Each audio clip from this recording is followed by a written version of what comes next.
Now let's figure it out, the running time complexity of a selection sort algorithm we just implemented.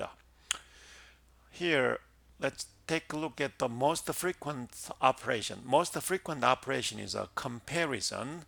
What it does is, if we have an array like this, the algorithm does is assume the first element is the smallest value, then it compares the rest of the elements if any smaller one exists. So with this value, we need to compare this, and so on. So for the rest of n minus 1 elements, we compare that. So very first iteration, we compare n minus 1.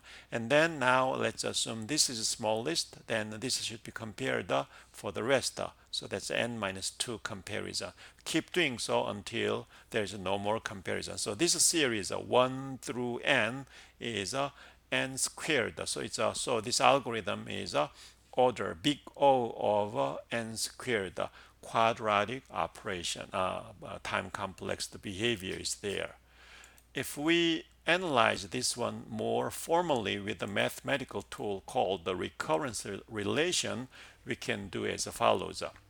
So T of n means execution time with a data size n. Well, that is one less size plus n is the recurrence relationship. So what we mean by that is as follows. So here we have n data, the rest is n minus 1 data then. And then if n minus 1 data is all sorted out, that is this one, then just this one, just compare each value and then find the right place to plug in. So we need to compare about each of the element for comparison. So it's about n. It could be n minus 1, but a small constant makes no difference in time complexity though. So let's just simply put n. So that is the recurrence relationship. Then if t n minus 1 means if I plug in n minus 1, this becomes n minus 2 there. So t of n minus 1 means t of n minus 2 plus n, and then we have another n, leftover one. So which is actually 2n is there. And then tn minus 2 means tn minus 3 plus n. Then 2n comes with the leftover part, and then this one means 3n actually.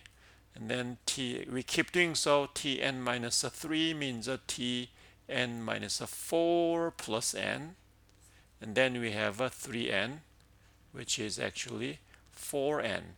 So what we observe is n minus 4. This 4 is a coefficient of n. So if we keep doing so, we will have a t of 0 or t of 1. Then it will be n. So 0 means n minus n. So n, this number appears. So n minus. So this is a t of 0 is some constant time, and then n squared. So big O, time complexity is a quadratic function, n squared. So we can prove mathematically using recurrence relationships.